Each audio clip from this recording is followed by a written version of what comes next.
이제 마음을 동동하고 기도하면서 하나님 앞에 예배할 수 있었으면 좋겠습니다. 한 주간 숨가쁘게 살아오셨을 텐데 많은 걱정거리고 고민과 또 해오던 일들을 모두 다 내려놓고 하나님 앞에 온전히 집중할 수 있는 시간이 될 수 있었으면 좋겠습니다. 하나님, 내가 하나님 앞에 예배자로 섭니다. 하나님, 나를 예배자로 불러주셨는데 그 예배 가운데 내가 하나님을 높이고 하나님을 영화롭게 하는 그런 예배를 드릴 수 있도록 인도하여 주시옵소서. 우리의 온 마음과 온 정성과 신경과 모든 것들을 전심으로 온전히 주님만 높이고 예배하는 한 시간 될 수 있도록 인도하여 주시옵소서. 비록 내가 어떤 마음으로 여기에 왔던지 간에 하나님이 주실 말씀을 기대하고 또 하나님 이곳에 임재하여 주셔서 또 내 마음 가운데 임재하여 주셔서 하나님을 관계하고 하나님을 바라보고 하나님의 음성을 듣고 하나님을 볼 수 있는 시간 되게 하여 주시옵소서. 우리의 마음을 위해서 이곳에 임하실 성령님의 충만함을 위해서 또 예배 순서를 맡은 모든 이들을 위해서 말씀 전하신 목사님을 위해서 각자의 기도를 하나님 앞에 올려드리며 예배 가운데 나아가도록 하겠습니다. 좋으신 하나님 아버지 감사합니다. 오늘도 하나님 앞에 예배자로 있습니다. 우리를 예배자로 드렸습니다. 저는 완전히 영광을 드리는 예배가 될 수 있도록 인도하십시오. 한 사람 한 사람을 모아서 완벽한 서로를 인도하시고 우리 아름다운 공동체가 주님 도시가 합당한 공동체가 될 수 있도록 인도하시고 고개를 통해 평안과 기쁨과 안식을 주님께서 주시는 세상을 들어볼 수 있도록 도와주시옵소서. 하나님 홀로는 것 거두어 주시옵소서.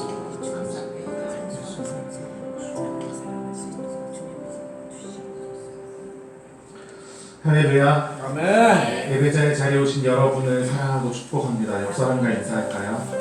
주님께서 부르셨습니다. 할렐루야. 여러분을 주님께서 부르셨습니다. 잘 오셨습니다.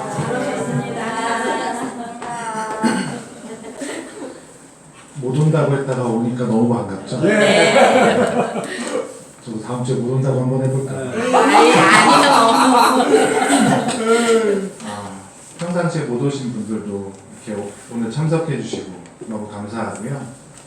사실 예배자의 장소가 중요할 텐데 이번 주 그리고 앞으로 4주간은 더 저희가 조금 열악한 상황이지만 이런 곳에서 예배하더라도 우리의 마음은 정말 주님께 영광을 올려드릴 수 있는 좋은 예배를 하나님 앞에 올려드릴 수 있었으면 좋겠습니다. 네. 어저께 가보니까 엘리베이터가 완전히 다 뜯어져서 없더라고요. 근데 그걸 왜 안 막아놨는지 모르겠어요. 반만 막아져 있고 어린애들이 뛰어다니다가 잘못하면 5층에서 그냥 뚝 떨어질 정도로 총 뚫려 있는 거 보니까 조금 무섭더라고요. 네. 공사가 잘 될 수 있었으면 좋겠고요. 그렇게 돼가는 과정 속에서 우리가 광야처럼 이렇게 떠돌고 있지만 또 주님께서 주신 곳이 얼마나 좋은 것인지 깨달을 수 있는 은혜가 있었으면 좋겠습니다. 그래서 금요기도 그리고 주일 낮예배 장소가 각각 다르기 때문에 주보를 참조해서 장소를 기억해 주시면 좋을 것 같고요. 그리고 침례식을 저희가 준비하고 있었는데 11월 셋째 주 추수감사주일에 드리도록 하겠습니다. 그리고 10월 개표기도 순서자를 계속 안내 나가고 있는데요.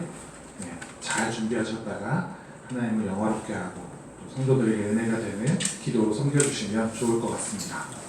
네, 우리가 신앙으로 고백하면서 예배 가운데 나아가도록 하겠습니다.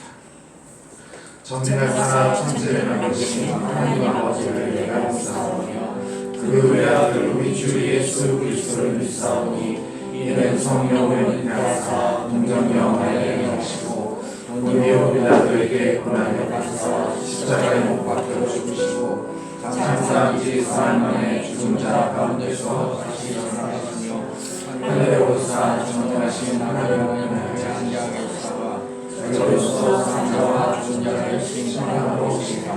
성령을 믿사오며 거룩한 공예와 성도가 서로 기도하는 것과 죄를 사하여 주시는 것과 몸이 다시 사는 것과 영원히 사는 것을 믿사옵나이다.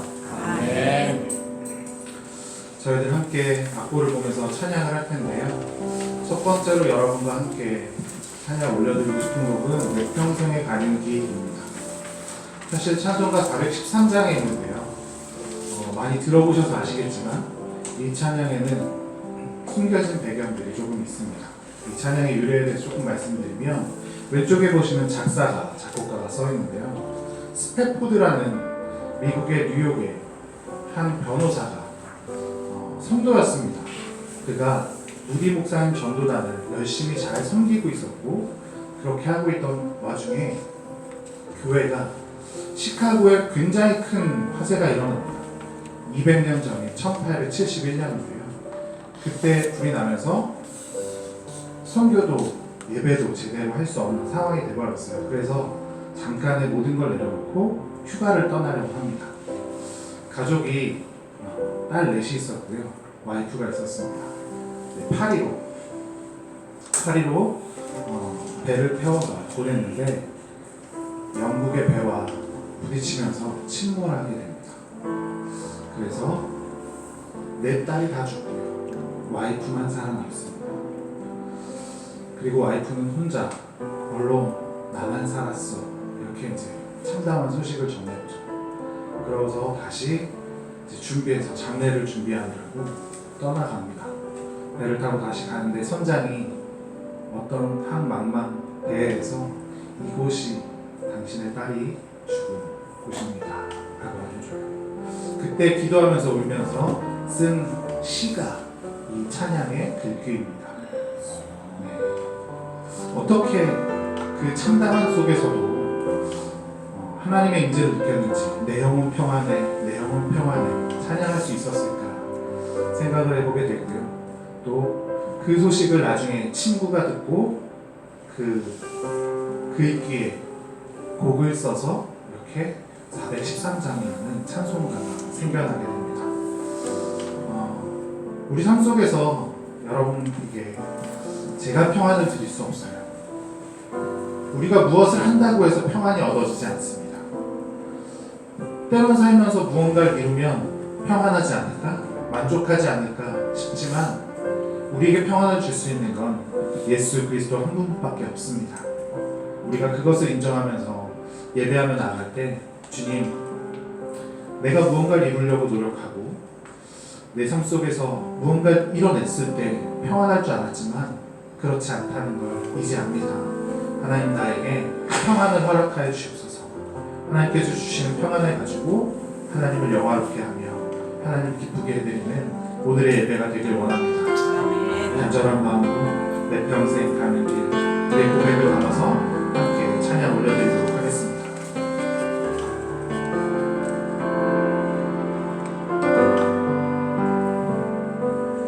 내 평생에 가는 길 수는 가요 늘 잔잔한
할지라도 우리가 주님을 바라보면서 독수리같이 날개쳐 오르는 저와 여러분들이 될 수 있었으면 좋겠습니다. 아멘. 우리를 흰눈보다 더 희게 해주실 예수 그리스도를 의지하며 힘차게 박수치면서 하나님 앞에 찬양 올려드리도록 하겠습니다. 세상의 모든 죄를 깨끗하게 하시는 주의 보혈을 찬양합시다. 이 세상의 모든 죄를 밝히시는 주의 보혈 성자 예수를 위하니 찬송하고 찬송하세. 주님 앞을 멀리 떠나 길을 잃고 헤맬 때에 나의 길을 따라오사 진이 원하셨고 기쁨보다 더 주의 일신 보혈로 이게 씻어주옵소서. 다시만에 쓰셨으니 피로 얼굴 붉으셨고 십자가의 모진 고통 나를 위해 당하셨네. 말로 형용할 수 없는 구세주의 구속하신 그의 많으신 사랑 찬송하고 찬송하세. 힘보다 더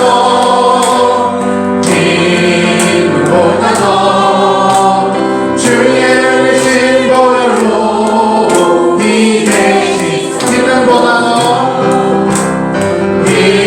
힘보다 더 주의 흘리신 보혈로 이게 목소리 높여서 고백해볼까요? 힘보다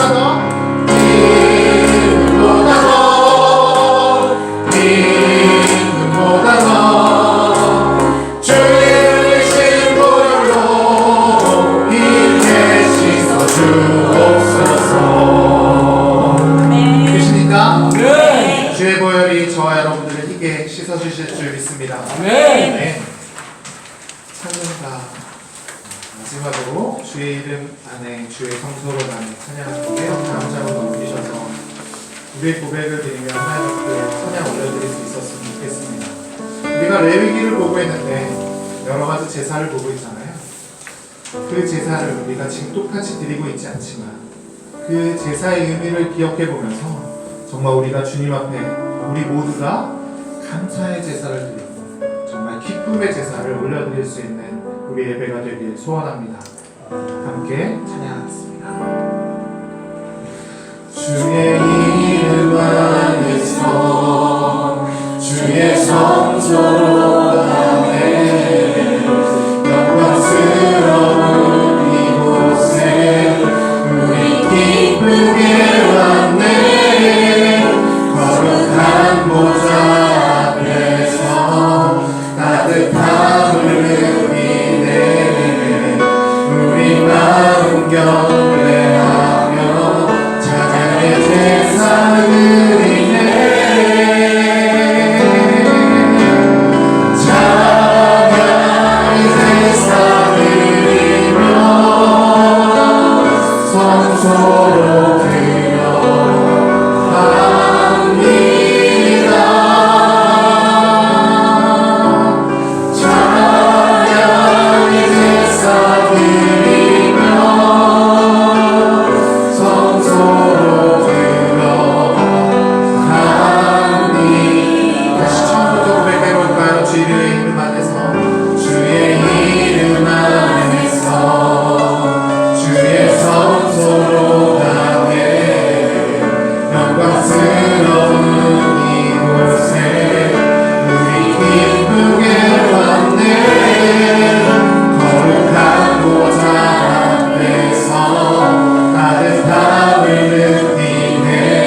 모두 주님께 주님 감사의 제사를 드리세 감사의 제사를 드리세 우리 모두 주님께 기쁨의 제사 드리세 기쁨의 제사 드리 우리 모두 주님께 우리 모두 주님께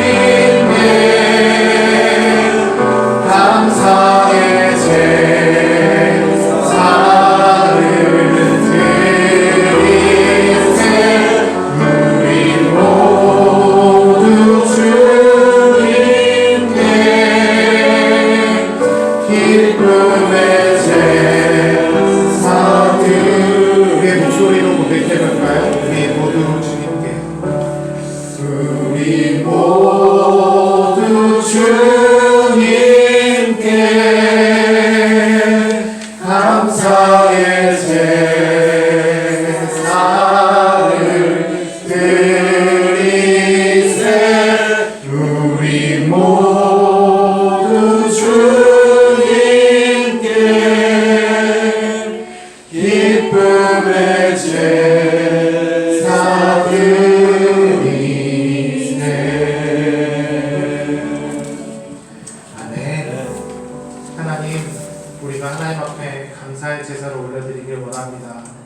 우리가 기쁨의 제사를 올려드리길 원합니다. 그렇게 주님 앞에 성소로 들어갑니다. 우리를 깨끗게 하여 주시옵소서.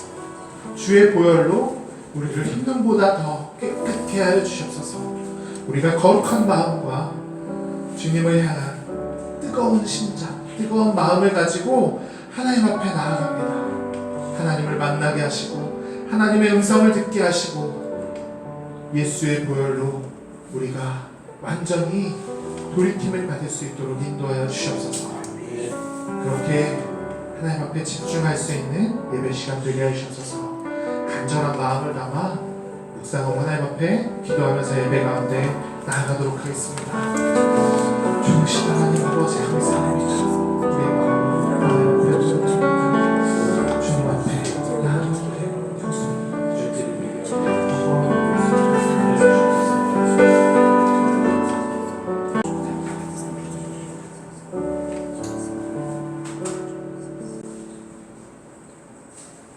어둠 속에서 빛을 인도하시고 사망의 잠을 자던 저희에게 생명의 삶을 살게 하신 하나님 아버지 감사하고 찬양합니다. 아멘. 한 주간 하나님 아버지를 갈망하는 저희들에게 기꺼이 좋은 것을 채워주시고 보살펴 주심에 감사합니다.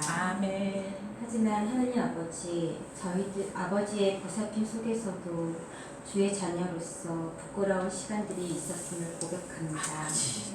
우리가 오늘 이 예배를 통해서 회개하게 하시고 변화되게 하옵소서. 아멘. 타인에게 마음의 짐이 되는 말로 상처를 주지 않게 하소서. 먼저 그들의 마음을 살피고 헤아릴 줄 알며 살아가게 하옵소서. 아멘. 늘 변화없는 사람으로 살아가게 하옵소서. 변화없는 마음으로, 한결같은 사람으로, 믿음을 줄 수 있는 사람으로 살아가게 하옵소서. 나보다 남을 먼저 생각하게 하시고 나의 말보다 남의 말을 끝까지 경청하는 자가 되게 하옵소서. 아멘. 무슨 일이든지 감사하는 마음으로 살아가며 아픔이 따르는 삶이라도 그 안에서 좋은 것만 생각하고 바라보고 기도하는 자들로 살아가게 하옵소서. 아멘. 오직 말씀과 기도를 붙들고 흔들리지 않는 주의 자녀가 되기를 간절히 원합니다. 주님, 오늘은 10월 첫째 주입니다. 몹시도 무더웠던 지난 여름을 지날 때 멀게만 느껴졌던 가을이 서늘한 바람과 함께 어느덧 우리 앞에 다가왔습니다. 그동안 농부들의 수고와 땀방울로 주의 보살핌으로 곡식들이 익어가고 풍성한 결실로 추수를 할 수 있게 하심을 감사드립니다. 아멘. 저희가 먹을 때마다 마실 때마다 감사함을 잊지 않게 하시고 우리가 지난 여름에 혹독한 무더위를 핑계로 바쁨을 탓하며 믿음 생활을 게을리 하지 않게 하시옵소서. 주님, 우리나라와 민족을 위해 기도합니다. 정치, 경제, 사회 여러 면에서 제자리를 찾지 못하고 있습니다. 이 나라를 긍휼히 여겨 주시옵소서. 이 나라를 책임지고 있는 위정자들이 하나님을 두려워하고 진정으로 나라와 민족을 위해 일할 수 있게 하옵소서. 아멘. 하나님 아버지, 이제 특목고 입시 시험과 수능 시험이 얼마 남지 않았습니다.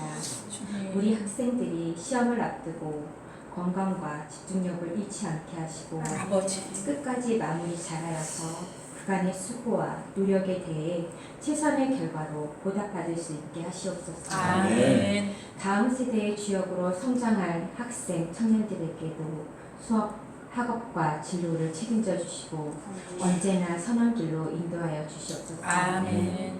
하나님 아버지, 다니엘서 말씀을 선포하시는 목사님에게 성령으로 기름을 부어주셔서 지혜의 영과 권능의 말씀으로 임하게 하시옵소서. 아멘.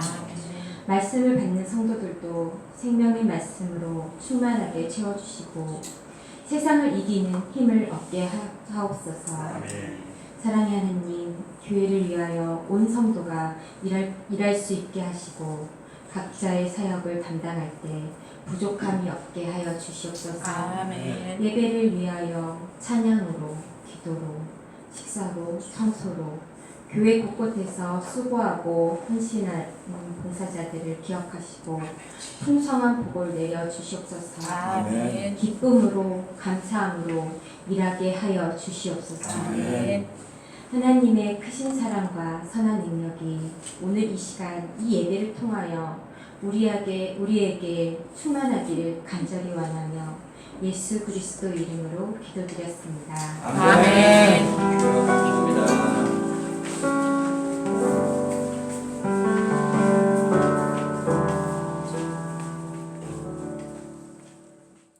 감사합니다. 오늘 우리들에게 주실 하나님의 말씀은 레위기 5장인데요. 성경 공독은 히브리서 9장 말씀을 함께 공독하겠습니다. 히브리서 9장 히브리서 9장 13절과 14절. PPT가 없어서 보시기가 어려운 분들이 계실 텐데 죄송한데요. 히브리서 9장 13절과 14절입니다. 찾으셨으면 합독하겠습니다. 염소와 황소의 피와 및 암소맞이의 죄를 부정한 자에게 뿌려 그 육체를 정결하게 하여 거룩하게 하거든 하물며 영원하신 성령으로 말미암아 흠없는 자기를 하나님께 드린 그리스도의 피가 어찌 너희 양심을 죽은 행실에서 깨끗하게 하고 살아계신 하나님을 섬기게 하지 못하겠느냐. 아멘. 드린 예물을 위해 기도하겠습니다. 주께 올려드립니다. 주님, 스스로 자원하여 기쁜 마음으로 주께 드리는 주의 종들 가운데 하늘의 은혜를 더하셔서 은혜의 삶을 더해가는 귀한 종들이 되게 하시고 기도의 제목과 함께 올려드린 예물을 특별히 살피셔서 아버지 기도의 제목에 응답받게 하시고 감사하고 오늘도 도우시는 하나님을 증언할 수 있는 증인으로 살아가는 예수의 흔적, 하나님의 도우심의 흔적을 경험하는 주의 종들이 되게 하옵소서. 중요한 결정과 또 결과를 얻기 위해 기다리는 아이들, 또 우리의 성도들 삶 가운데 성령님 함께 하셔서 주의 역사가 기적이 은혜가 충만하게 임하게 하옵소서. 이 가을 더 기도하고 더 예배하고 주님을 닮아가며 주로 물들어가는 가을이 되게 하옵소서. 아멘. 예수님의 이름으로 기도했습니다. 아멘. 주보에는 제가 기도하는 걸로 되어 있는데 사실 전희 집사님이 순서로는 전희 집사님이 하게 되어 있으셨거든요. 그런데 직장 때문에 출근을 하셔야 돼서 제가 제 이름을 바꿨는데 본인 순서를 지키시겠다고 이렇게 오셔서 기도해 주신 거 감사하고 또 기도의 은혜가 되네요. 아멘. 네. 저희들이 가스펠 프로젝트 24번째 시간을 갖는데 레위기 두 번째 시간을 함께 성경을 읽어가게 됩니다. 하나님께서는 출애굽 이스라엘 백성들을 애굽에서 구원해 내셔서 시내산까지 이르게 하시고 거기서 이스라엘 백성들이 하나님 백성으로 어떻게 살아가야 되는가, 그리고 약속하신 가나안 땅에 들어갔을 때 어떻게 그 땅에서 그 땅을 다스리고 통치하고 그리고 살아갈 수 있겠는가에 대한 이야기를 말씀해 주세요. 그리고 그 증거로 그 일들이 아름답게 이루어질 것이라고 하는 증거로 하나님이 이스라엘 백성들 가운데 함께 하시겠다, 임재하시겠다 말씀하시죠. 그 임재의 상징으로 이스라엘 성막 그 중심에 성막을 두고 그 하나님이 그 성막에 임재하시는 것을 보여주십니다. 그렇게 하나님이 우리 가운데 와 계시는 것이죠. 오늘도 사실은 왕이신 하나님이신 그분께서 육신의 몸을 입으시고 이 땅에 오셔서 우리의 인생의 문제를 해결하시고 그분이 가셨지만 또 다른 보혜사를 보내주셔서 오늘 저와 여러분 예배 가운데 우리 하나님이 우리 성령님이 우리 예수님이 함께 하시는 줄로 믿습니다. 아멘. 두세 사람이 내 이름으로 모인 곳에 나도 너희들과 어떻게 해요? 함께 하십니다. 오늘 이 자리에 하나님 임재해 계신 줄로 믿습니다. 아멘. 그 하나님 앞에 우리가 온 마음을 다해서 예배하고 또 우리의 간절한 소망을 올려드리고 주께서 부으신 은혜를 누리는 저와 여러분이 될 수 있었으면 좋겠습니다. 아멘. 하나님이 이스라엘 백성들 가운데 오셨어요. 그리고 이스라엘 백성들을 초청하신 거예요. 내게로 오라. 그런데 모세가 그 성막에 들어가지 못해요. 왜냐하면 거룩하신 하나님 앞에 거룩하지 않은 인간이 나갈 수 없다 사실 때문입니다.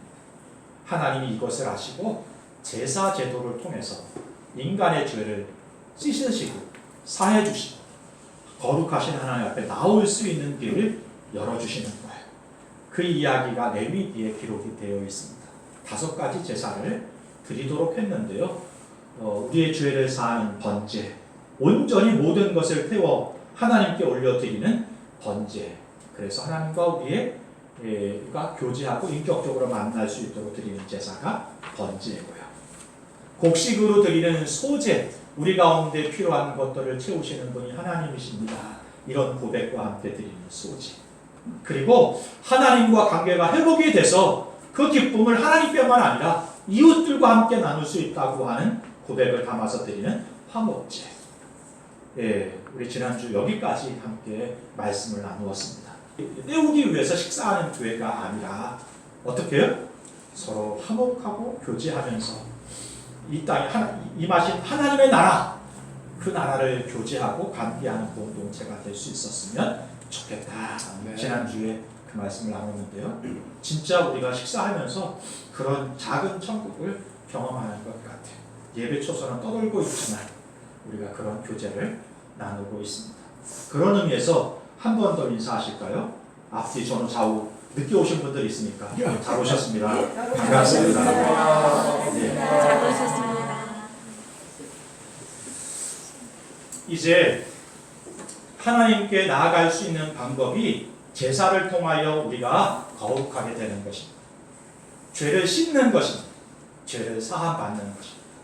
그런데 문제는 뭔가 하면 한 번 그렇게 제사를 통해서 하나님 앞에 나아가는 것으로 끝나는 게 아니라 하나님은 지속적으로 반복적으로 우리와 만나고 교제하게 원하세요. 그런데 어제는 우리가 거룩했는데 오늘 거룩하지 못합니다. 그래서 레위기에서 이야기하는 건 하나님께 나아가는 자는 거룩해야 되지만 매일 정결해야 된다. 그래서 오늘 속건제와 속죄제는 정결에 대한 이야기. 우리가 매일 어떻게 정결하게, 신실하게, 성결하게 살 수 있는가? 이 문제를 이제 속죄제와 속건제를 통하여 말씀해 주시거든요. 첫 번째 우리가 함께 나누실 말씀은 이 속죄제. 레위기 5장 1절부터 13절까지. 찾으셨으면 한 절씩 저와 여러분이 교독하겠습니다. 만일 누구든지 저주하는 소리를 듣고서도 증인이 되어 그가 본 것이나 알고 있는 것을 알리지 아니하면 그는 자기의 죄를 져야 할 것이요 그 허물이 그에게로 돌아갈 것이며 누구든지 부정한 것들 곧 들짐승의 시체나 부정한 가축의 사체나 부정한 곤충의 사체를 만졌으면 부지중이라도 할지라도 그 몸이 더러워져서 허물이 있을 것이고 만일 부주 중에 어떤 사람의 부정에 닿았는데 그 사람의 부정이 어떠한 부정이든지 그것을 깨달았을 때에는 허물이 있을 것이요 만일 누구든지 입술로 맹세하여 악한 일이든지 선한 일이든지 하리라고 함부로 말하면 그 사람이 함부로 말하여 맹세한 것이 무엇이든지 그가 깨닫지 못하다가 그것을 깨닫게 되었을 때에 그 중 하나에 그에게 허물이 있을 것이니 이 중 하나에 허물이 있을 때에는 아무 일에 잘못하였노라 자복하고 그 잘못으로 말미암아 여호와께 속죄제를 드리되 양떼 암컷 어린 양이나 염소를 끌어다가 속죄제를 드릴 것이요 제사장은 그의 허물을 위하여 속죄할지니라. 만일 그의 힘이 어린 양을 비치는 데 미치지 못하면 그가 지은 죄를 속죄하기 위하여 산비둘기 2마리나 쥐비둘기 새끼 2마리를 여호와께로 가져가되 하나는 속죄 제물을 삼고 하나는 번제물을 삼아 제사장에게로 가져갈 것이요 제사장은 그 속죄 제물을 먼저 드리되 그 머리를 목에서 끊고 몸은 아주 쪼개지 말며 그 속죄 제물의 피를 제단 곁에 뿌리고 그 남은 피는 제단 밑에 흘릴지니 이는 속죄제요 그 다음 것은 규례대로 번제를 드릴지니 제사장이 그의 잘못을 위하여 속죄한즉 그가 사함을 받으리라. 만일 그의 손이 산비둘기 2마리나 쥐비둘기 2마리에도 미치지 못하면 그의 범죄로 말미암아 고운 가루 10분의 1 에바를 예물로 가져다가 속죄 제물로 드리되 이는 속죄제인즉 그 위에 기름을 붓지 말며 유향을 놓지 말고 그것을 제사장에게로 가져갈 것이요 제사장은 그것을 기념물로 한 움큼을 가져다가 제단 위 여호와의 화제물 위에서 불사를 지니 이는 속죄제라. 합독합니다. 제사장이 그가 이 중에서 하나를 범하여 얻은 허물을 위하여 속죄한즉 그가 사함을 받으리라. 그 나머지는 소재물 같이 제사장에게 돌릴지니라. 네, 레위기 5장은 속죄제에 대해서 말씀해주고 있는데요. 속죄제를 히브리어로 말하면 하타트라고 해요. 죄를 사하다 이런 의미가 있는 것이지만 특별히 죄를 씻다는 의미가 있는 단어예요. 이렇게 몸을 씻듯이 죄를 씻는다 이런 뜻이 되는 것이죠. 그래서 속죄제는 어떻게 말하면 정결을 위한 제사다 이렇게 말씀드릴 수가 있겠어. 번제, 소제, 화목제, 속죄제 모두가 다 속죄를 우리의 죄를 사하고 그리고 용서받기 위한 제사이지만 특별히 속죄제를 속죄제라고 말하는 것은 다른 것보다는 좀 다른 의미가 있겠죠. 그런 의미로 씻는다 의미가 있어서 정결한 예식을 위한 제사다 이렇게 이해하시면 좋을 것 같습니다. 하나님께 나아가는 자는 죄 사함을 받음과 함께 정결해야 하는 것입니다.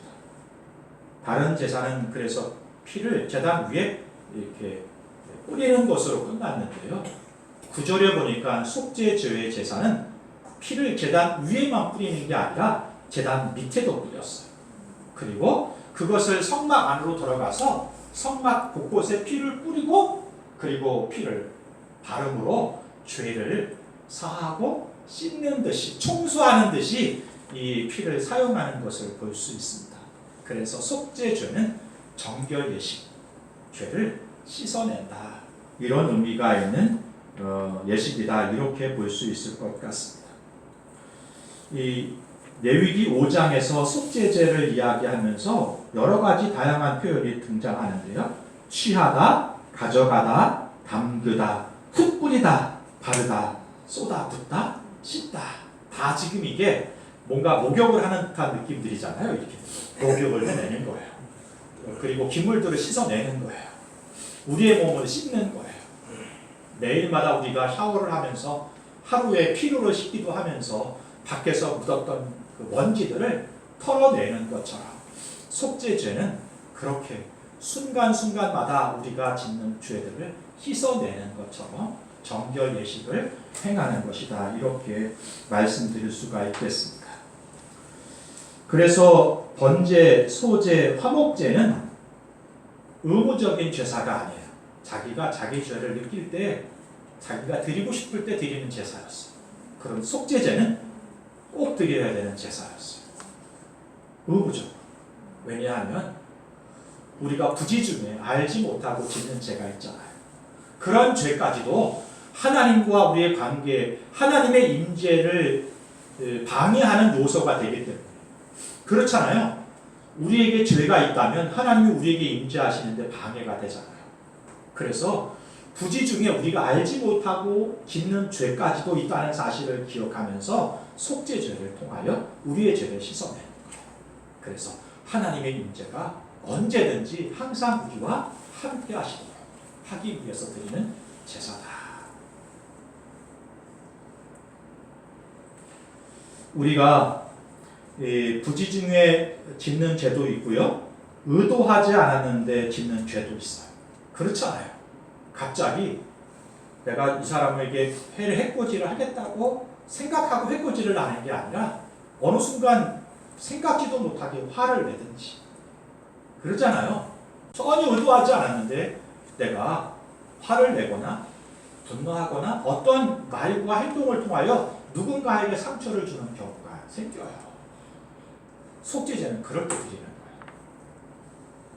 그에 가지 않았는데 죄를 짓게 되거나 느끼지 못했는데 부정한 것을 스치거나 그렇게 짓는 죄들.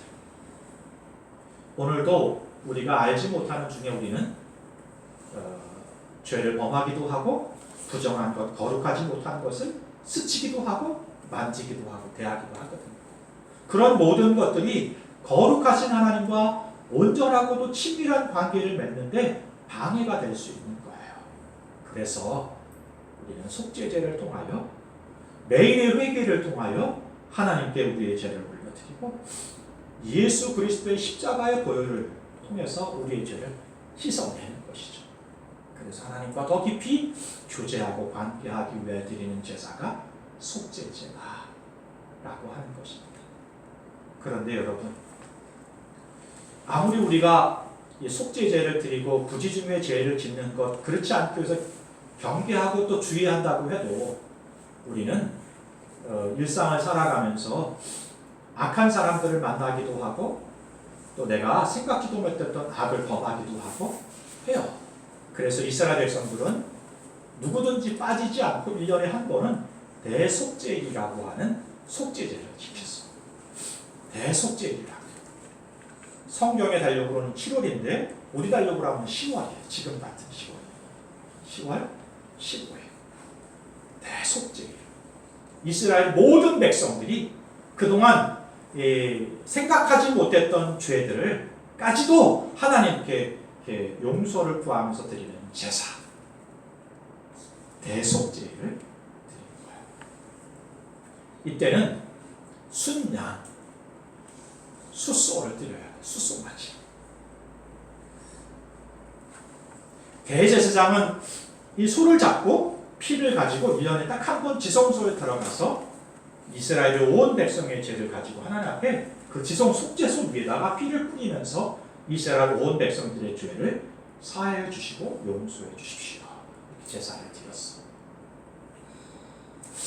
그리고는 염소, 양 2마리를 잡게 되는데 한 마리는 잡아서 피는 하나님께 드리고 그 염소나 양의 몸 고기는 이 성문 밖으로 가지고 나가서 불살랐다고 해요. 그리고 한 마디의 염소는 안수해서 이스라엘 온 백성들의 죄를 이 양이 짊어지게 해주십시오. 그리고는 그 양을 광야로 내보내는 거예요. 그러면서 이스라엘 온 백성들의 죄를 그 양을 통해 이렇게 내보내고 죄를 멀리하게 하는 일들을 했다는 거예요. 제가 왜 이렇게 설명을 드리냐면 이 구약의 제사법을 잘 알고 있는 히브리서 기자가 이 레위기에 이야기하고 있는 대속죄제를 가지고 와서 누구를 이야기하고 있냐면 소개하고 있냐면 예수 그리스도를 소개해요. 여러분 주보에 보면 히브리서 13장 11절과 12절을 아마 주보에 원고에 보면 있어요. 성경을 가져오시는 분 성경을 펴도 되고요. 같이 13장 11절과 12절을 합독하겠습니다. 이는 죄를 위한 짐승의 대제사장이 가지고 성소에 들어가고 그 육체는 영문 밖으로 을 사람이라. 그러므로 예수도 자기 피로써 백성을 거룩하게 하려고 성문 밖에서 고난을 받으셨습니다. 대속죄일 날 이스라엘의 온 백성들 한 사람도 빠지지 않고 이스라엘 백성들의 온 백성들의 죄를 짊어지고 대속죄를 하기 위해 죽은 양이 히브리서 기자는 누구라는 거예요? 예수입니다. 대속죄일에 잡혀진 양은 소는 어떻게 처리했는가 하면 피는 제단에 뿌리지만 그 고기는 성문 밖에 버려지고 거기서 불살랐다. 예수님께서 어디서 십자가를 지셨어요? 성문, 영문 밖에 골고다 언덕 그 십자가에서 죽으셨어요. 예루살렘 성에서 피를 뿌리시고 성문 밖으로 쫓겨나가지고 거기서 십자가에 달려 죽으신 거예요. 누구 때문에? 대속죄일에 이스라엘 백성들의 죄를 위해 양이 희생이 되는 것처럼 양이 성문 밖에 버려진 것처럼 우리의 죄를 위해 예수님께서 피를 뿌리시고 성문 밖에 버려져 십자가에 매달려 죽으셨다고 말씀하시는 거예요. 그래서 요한복음 기자는 이렇게 예수님을 소개해요. 요한복음 1장 29절. 이튿날 요한이 예수께서 자기에게 나아오심을 보고 이르되 보라 세상 죄를 지고 가는 하나님의 어린 양. 요한복음의 기자가 요한이 예수님을 대속죄의 그 속죄제물로 보는 거예요. 양 두 마리 한 마리를 잡는다고 말씀드렸어요. 한 마리는 어떻게 한다고요? 광야에 보내버린다. 그러면 이 양이 어떻게 될까요? 광야에 들짐승들이 잡혀 먹어버립니다. 양은 자기를 지킬 힘이 아무것도 없습니다. 양이 떠날 때 제사장은 양에게 안수해요. 이스라엘의 모든 죄를 양이 짊어지고 떠나게 해주십시오. 세상 죄를 짊어지고 가는 어린 양을 보라. 우리 예수님께서 하나님이신 그분께서 육신의 몸을 입으시고 우리는 우리의 죄를 해결할 수가 없으니까 우리를 대신해서 짐을 온전히 짊어지시고 광야로 제물로 자신을 드리시는 거예요. 사랑하는 성도 여러분, 저와 여러분은 그런 은혜를 입은 사람들. 예수님께서 저와 여러분의 죄를 사하고 씻으신 이유는 레위기 기자가 이야기한 대로 하면 하나님과 온전한 교제를 만나기 위해 만들기 위해서. 하나님이 요한복음의 기자에 이야기하자면 우리의 죄를 씻으시고 죽었던 우리를 살리기 위해서 예수님께서 이 땅에 오셨다 말씀하고 있는 것입니다. 바라기는 그렇게 죄 사함 받고 씻음 받은 저와 여러분이 하나님과 온전한 관계를 회복하고 그 속에서 진정한 은혜와 샬롬과 평강을 누리는 복된 주의 종들이 다 되시기를 주님의 이름으로 축복합니다. 두 번째 레위기에서 우리가 살펴볼 것은 속건제예요. 마지막 제사는 속건제입니다. 레위기 5장 14절부터 19절까지 함께 한 절씩 교독하겠습니다.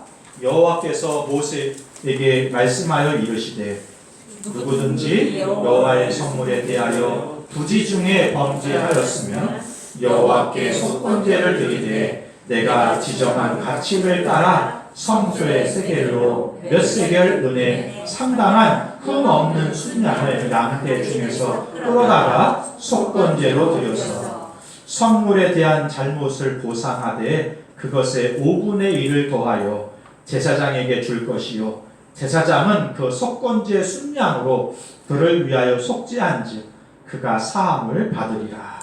만일 누구든지 여호와의 계명 중 하나를 부지 중에 범하여도 허물이라 벌을 당할 것이니 그는 내가 지정한 가치대로 양떼 중 흠 없는 순양을 속건 제물로 제사장에게 가져갈 것이요 제사장은 그가 부지 중에 범죄한 허물을 위하여 속죄한즉 그가 사함을 받으리라.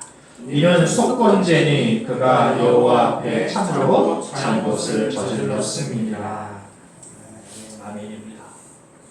마지막 레위기가 말하는 5가지 제사 중에 속건제는 우리말로 표현하면 배상제예요. 배상제. 우리가 죄를 짓잖아요. 그러면 배상해야 된다는 거예요. 그래서 배상제. 하나님께 속한 것을 제대로 드리지 않았거나 임의로 사양했을 때, 또 율법과 말씀을 알지 못하다가 나중에 하나님의 말씀을 들어도 그게 죄인 줄 깨닫게 되었을 때, 세 번째로는 도적질이나 속임이나 착취나 이런 것들을 통해서 이웃을 해했거나 이웃의 것을 침범했을 때 속건제를 통해서 보상하라는 거예요. 그래서 이것은 속건제는 보상제, 배상제, 물어낸다는 것이었어요. 속건제는 그래서 죄를 짓는다는 개념을 빚의 개념으로 누군가에게 빚을 지는 개념으로 죄에 대한 이야기를 하고 있습니다. 죄를 짓는다는 것은 하나님과 누군가에게 구체적으로 빚을 진다는 것이고 빚이 발생하면 어떻게 해야 돼요? 갚아야 되는 거잖아요. 반드시 갚아야 되는 거예요. 그래서 속건제에 드리는 예물은 다른 제사들보다 조건이 훨씬 더 까다로워요. 보니까요. 희생제물로 드리는 제물은 흠 없는 순양이어야만 해요. 그리고 아무 양이나 같이 자기가 드리고 싶은 양을 드리면 되는 게 아니라 뭐 그렇잖아요. 5만 원짜리 양을 드릴 수도 있고 10만 원짜리 양을 드릴 수도 있잖아요. 번제나 다른 제물은 그래 흠이 없는 것이면 건강한 것이면 아무거나 드릴 수 있어요. 그런데 속건제는 자기 마음대로 그 가치를 정하지 못했어요. 성경은 그 가치를 성경에 정해놨어요. 어떻게 드리라고요? 정한 가치대로 드려라. 20%를 더 드려라. 이렇게.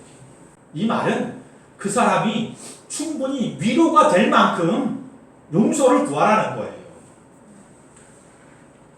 가끔씩 우리는 잘못하고도 잘못을 빌지 않아요. 그리고는 하나님께서 용서하셨으니까 됐다고 얘기해요. 미련이라는 영화가 있어요. 송강호하고 전도연 씨가 주연으로 나오는 영화인데요. 이 영화를 보면서 여러분, 우리는 누군가에게 잘못하고 너무 쉽게 문제를 해결하려고 하는 듯이 보일 때가 있어요. 그래서 관계를 해쳐요. 그리고 하나님과의 관계도 그것 때문에 해치게 돼요.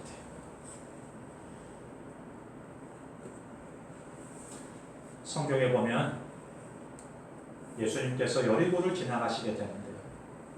그곳에서 삭개오를 만나게 돼요. 그는 세리장이었어. 세리가 아니라 세리장이었어. 당시에 세리들은 세금을 걷는데요. 일제시대 순사보다도 더 악독한 사람들이었어요. 왜냐하면 로마의 세를 1,000원을 보낸다고 그러면 이스라엘 백성들에게는 자기 마음대로 10,000원을 받기도 하고 100,000원을 걷어들이기도 했어요. 그건 세리장 권력. 얼마나 악독했어요. 그런데 예수님이 자기 동네를 지나간다는 소리를 듣고는 그 예수님을 보려고 길에 나섰는데 예수님을 볼 수가 없어요. 키가 작아서. 뽕나무에 올라가가지고요. 종려나무에 올라가가지고 예수를 바라보는데 그 예수님께서 이렇게 말씀하십니다. 삭개오야 내려와라. 오늘 내가 내 집에 유해해야 되겠다. 어떻게 저를 아시죠?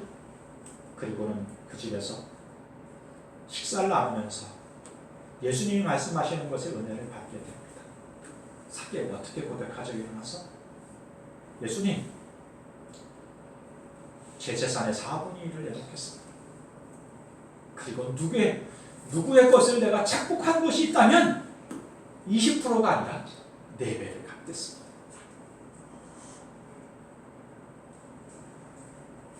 속건제는 배상제예요.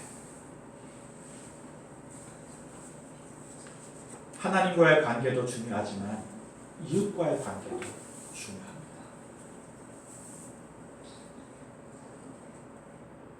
그 빛을 최선을 다해서 용서를 구하고 그 사람이 충분히 위로받을 때까지 그냥 잘못한 것 정도 형식 없이 영혼 없이 미안해 끝낼 게 아니라 그 마음이 충분히 위로받았다 할 수 있을 때까지. 우리 주님은 은혜 받은 사람은 속건제 배상해요. 그 상대가 위로받을 때까지 우리 공동체가 우리가 살아가는 삶이 그럴 수 있었으면 좋겠습니다. 그런데 왜 세상 사람들이 기독교인들 보면 얌생이라고 그러죠? 얌생이 무슨 뜻인지 아세요? 얌체 뭐 이런 거. 하나님께 용서받았다고요? 세상에서는 막 사는 사람들이 있어요. 양심이 화해받은 사람들보다도 훨씬 더 당당하게 살아가는 사람도 있어요. 그 믿음이 놀라워요. 아니요. 우리 하나님은 은혜 받은 사람은 그렇게 살지 않아요. 자기의 잘못을 인정하고 충분히 상대가 위로받을 때까지 배상.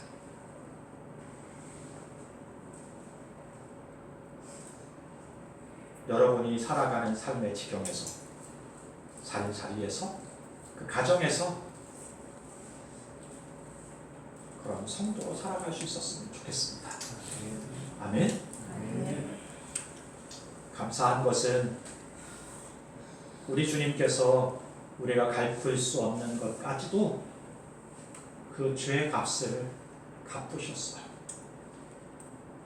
그러니까 여러분이 할 수 있는 것들을 하세요. 그러시면 돼요. 우리 하나님이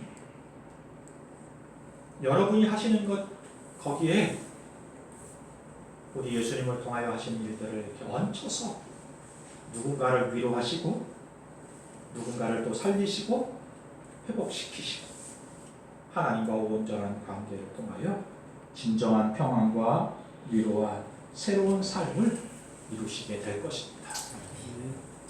예수님께서 십자가에 달리셔서 7마디를 하셨는데요. 그 중에 하나가 다 이루었다라는 것입니다. 테텔레스타이. 이 이야기는 자신이 맡겨진 자신의 사명과 일을 사역을 다 마쳤다 이런 뜻이기도 하면서 또 다른 의미가 직역하면 내가 다 갚았다 이런 뜻입니다. 우리의 죄의 값을 우리 예수님께서 다 갚으셨어요. 그 은혜를 입었다면 여러분도 갚으세요. 빼먹지 말고요. 응? 하나님 것을 갚으시고요. 하나님이 여러분에게 주신 그 재능이든 재물이든 하나님께 드리고요. 또 이웃을 떼먹지 마세요. 함부로 하지 마세요. 갚아주세요.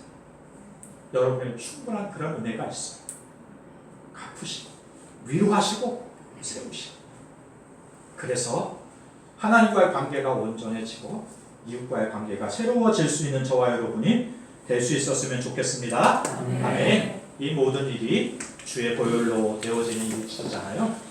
주의 보혈 함께 찬양하고 기도하고 마치죠.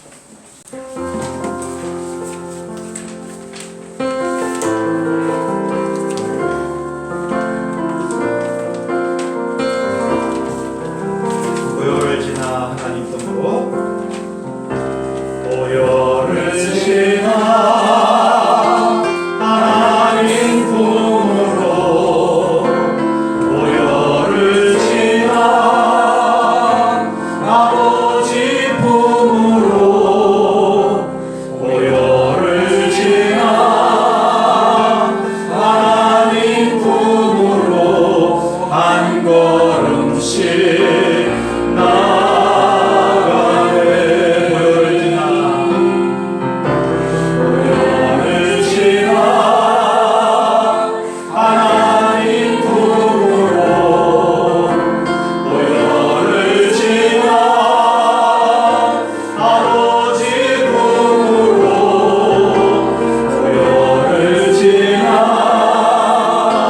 하나님 품으로 한 걸음씩 나갈 준비한 주 보혈이 존귀한 주보혈이 내 영을 새롭게 하시네. 존귀한 주보혈이 내 영을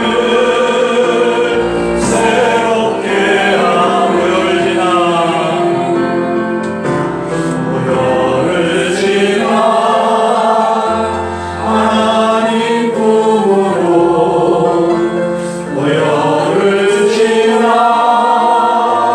아버지 품으로 보혈을 지나 하나님 품으로 한 걸음씩 나가네. 존귀한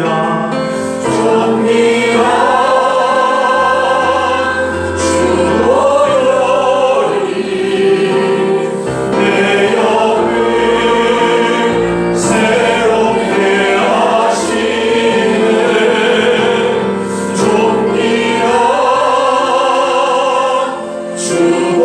주보혈이 내 영을 새롭게 하네.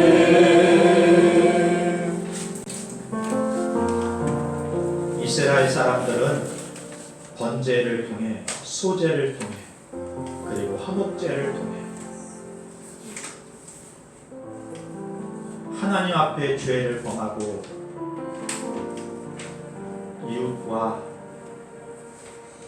관계 속에서 죄를 범한 것들을 제사를 통해서 용서를 받았습니다.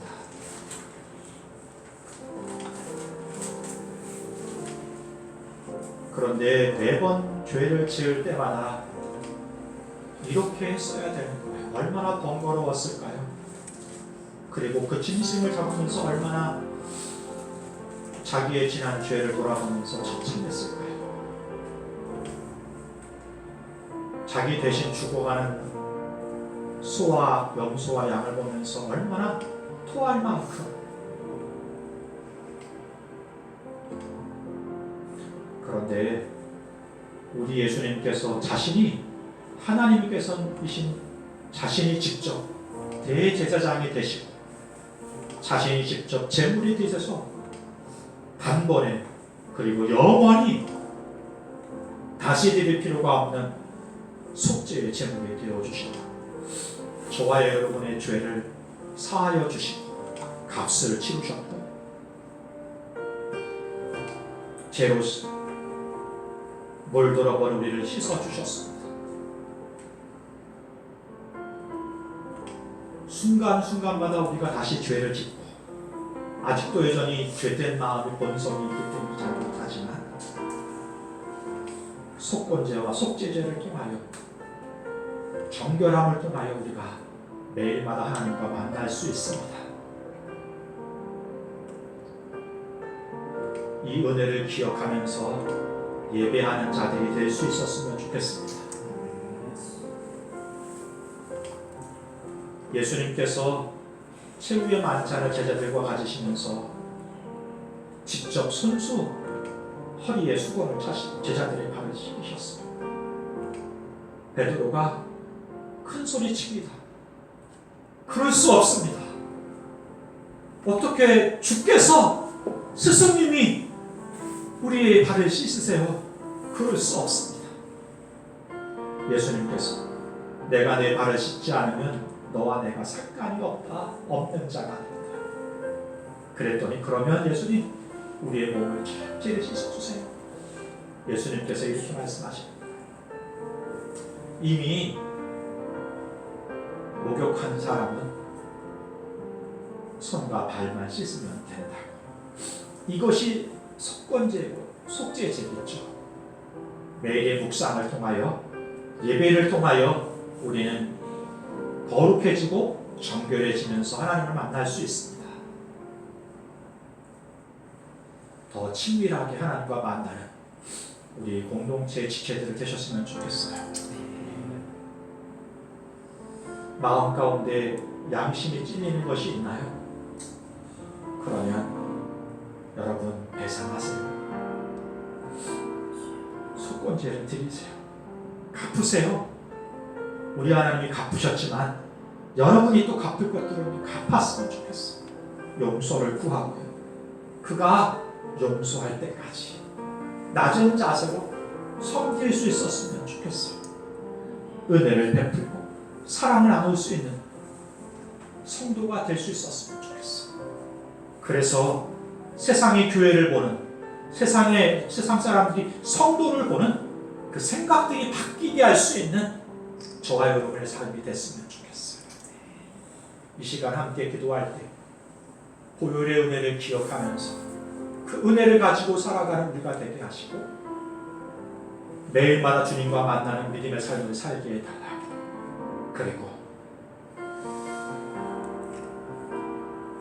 매일의 정결을 위해서 아침마다 묵상하고 말씀을 읽고 주와 함께 동행하는 삶을 살아가는 은혜를 베풀고 또 용서를 구하고 그 하나님과의 관계만 아니라 이웃과의 관계도 건강한 관계를 만들어갈 수 있는 우리가 되게 하옵소서. 잠시 기도하겠습니다. 주신 하나님 아버지 은혜를 감사합니다. 이 시간을 드리고 주여 주옵소서.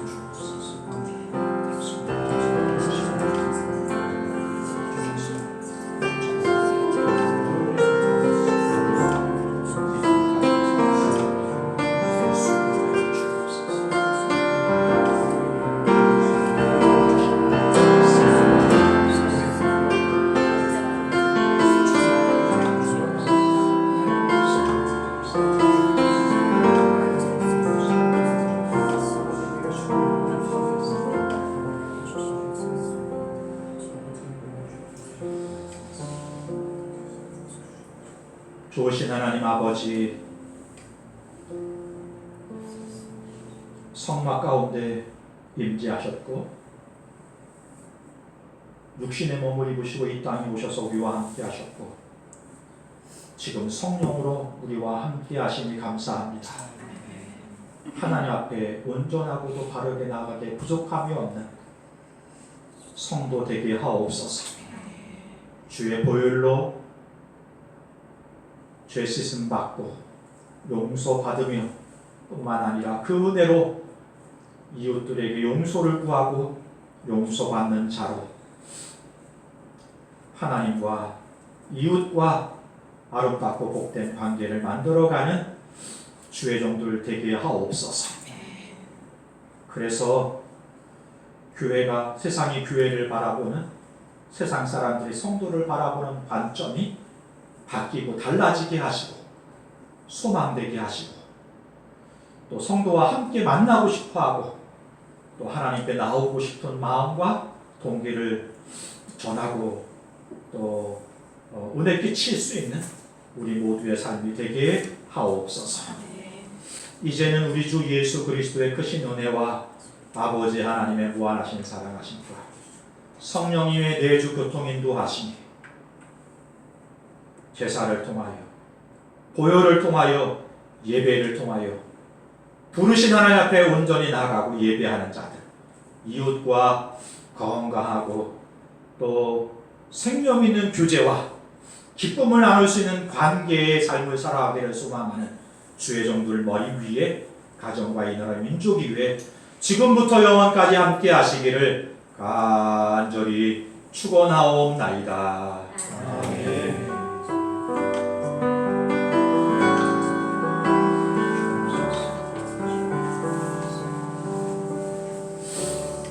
감사합니다.